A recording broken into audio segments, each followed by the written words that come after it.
everyone, welcome back to my channel. So आजको भिडियोमा चाहिँ हामी सिस्टर ब्लाइन्डफोल्ड मेकअप च्यालेन्ज पार्ट 2 गर्न गइरहेको छौं र हजुरले यदि हाम्रो फर्स्ट भिडियो हेर्नु भएको छैन भने चाहिँ पहिला त्यो भिडियो हेर्नु होला अनि त्यसपछि चाहिँ यो भिडियो आरामले कन्टिन्यू गर्दा हुन्छ है। सो आजको च्यालेन्जमा चाहिँ मेरो बहिनीलाई चाहिँ मैले ब्लाइन्डफोल्ड गराइदिन्छु र उसले चाहिँ मेरो फेसमा चाहिँ मेकअप गर्नुपर्ने छ। र मेकअप चाहिँ कस्तो हुन्छ लास्टसम्म भिडियो हेर्नुपर्छ। So are you ready for the challenge? Yes. Okay, let's start the challenge. मलाई हैन ब्लाइन्डफोल्ड लगाउने मलाई हैन ब्लाइन्डफोल्ड लाग्ने तँलाई हो मैले मेकअप गर्ने बसी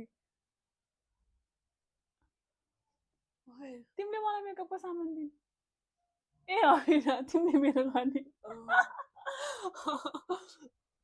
सरी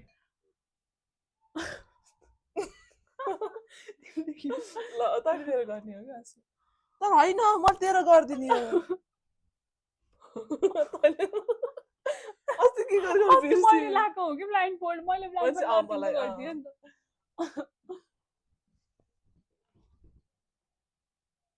भाइ यार कपाल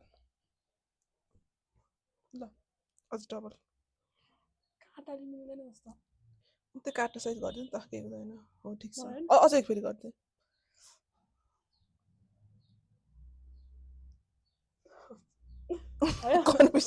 यो चाहिँ माथि लैदिनु न थोरै काटा निकाल नि अनि काट्न ननिकालौँ त्यो चाहिँ अलि माथि हो माथि जान्न के जा गयो गयो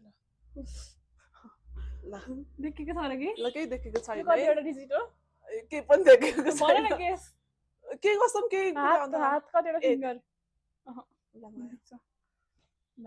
ल अब चाहिँ हामी स्टार्ट गर्छौँ कस्तो केही देखिँदो रहन्छ है बल्ल थाहा पायो ल स्टार्ट ल अब चाहिँ हामी स्टार्ट गर्छौँ र मैले चाहिँ उसलाई जे जे सामान चाहिन्छ त्यो दिँदै जान्छु अनि उसले चाहिँ त्यो मेरो फेसमा अप्लाई गर्दै जान्छ। So let's start.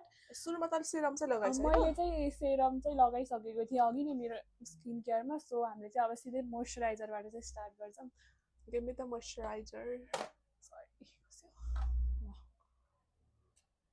यो कुनको मोइस्चराइजर न्यूट्रोजिनाको okay the moisturiser is from Neutrogena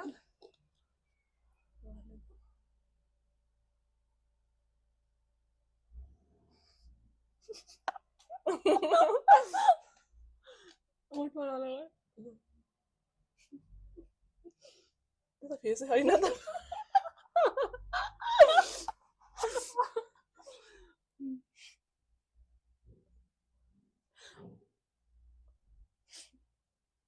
अलि टाढो भयो अझै यता आइज त